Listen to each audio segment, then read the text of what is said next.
Hi, welcome to the second episode of Wedding Chats with Maura, where we talk to the dream managers in the wedding profession about how they bring their clients' visions to life. We are so lucky today to have the incredibly creative Aoife, and her company is Jack&Grace Events. Welcome. Thank you, Maura. Thanks for having me. I love your company name. I think there is a beautiful sentiment behind it. Can you tell your viewers, my viewers, how you came up with the name? Yes, of course. Jack&Grace Events reflects myself, Lauren, and I as partners in our company. We find to be a good event and wedding planner, you have to be a jack of all trades. Mm-hmm. You have to be able to bustle a wedding gown. You need to know your food and wine. Sometimes that means being a sommelier, or knowing your etiquette, and also sewing up a bridesmaid's dress if it comes undone midway through reception. You've done it. Well, thank God we have our emergency kit, to save us. But yeah, so you have to be able to do everything. You have to be able to swerve. Anything that comes up, you need to be able to handle. So we find being a jack of all trades is very important, and we also find equally as important is that you have to do it with grace. Beautiful. And so that's the name of our company. So I find with my clients, one of their biggest challenges coming up with a theme, they're kind of consumed with it and they're worried. Completely. Like, how do you work with them to ease the stress of coming up with a theme? Yeah, of course. So a lot of our clients feel overwhelmed with the theme. Mm-hmm. I have to have one. It has to be this. And it has to be unique. Yes, exactly. And I always tell them they don't have to fit into a box. It could be one thing that's leading them. It could be a flower. It could be a color. It could be a feel. It could be one photo, and that just kind of steers it. And so, what we do is we try and read our brides. And so basically, if they send us a photo, we can kind of get a feel for what they're looking for. But one time I designed my living room based off of a throw pillow. A throw pillow? Whatever it takes. Whatever it takes. And I love that living room, so it works out. And I'm sure that your brides have loved the themes that you've created for them. I hope so. Good. I find another way that you can tie in this theme is through the venue. Yeah. And today we are at the beautiful Wainwright House, which is on the Long Island Sound. So oftentimes my clients will want me to sprinkle the water theme in through the event. I love that. You like it? No pun intended there. Yeah, I know, exactly. So I might do something like Van Morrison's Into the Mystic. In fact, I did that one time, and it was a kind of a foggy day, and the fog was coming off the water. Oh, that's perfect. I know.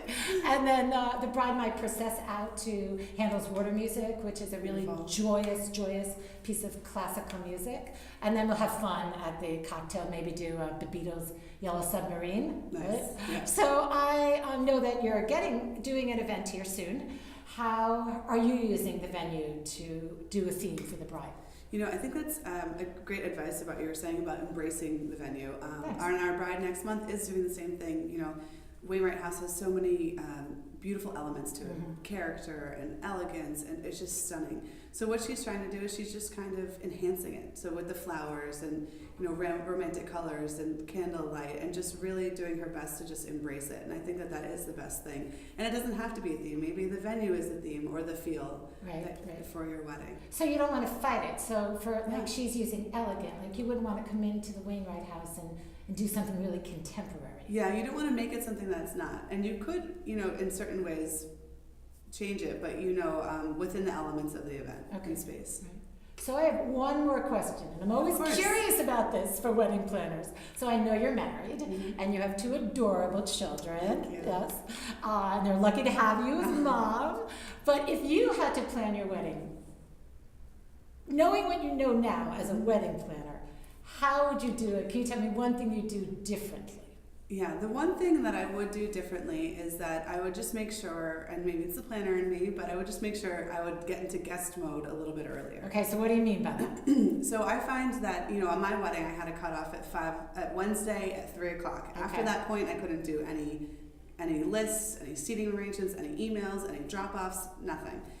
Because then I took those next 2 days to really get into guest mode and really relax. And I suggest that our brides do the same thing, because even if you had a cutoff at 3 p.m., you're going to extend it. Okay. It'll be 5 p.m., whatever it will be. But you're going to, go to bed that night without having to do anything else. And you'll find that those errands and those little things at the end really take a lot of time. Right. So after a year and a half of planning, or however long you're engaged for, I think it's important to really stop planning, relax, and be able to get into guest mode and enjoy all of your visitors that are coming to your town, and enjoy everything that's coming up. Right. It's such a beautiful moment, and you'll have all your favorite people in one room at the same time. Yeah. I think it's really Which important. doesn't happen that often in your life, so you have to really be aware of that and take that in. Yeah, and I do think it's important to also to stop at one point during your reception, just look around and just see what is going on and see who's there and just really take it in. Capture the moment. Yeah, and you know, because it's important. I think you should enjoy yourself just as much as your guests. You know, you did plan it, but it's also, you know. I like that should be your tagline. Yeah. Jack and Grace, get into get mode. I think I want to get into guest mode today. Yeah.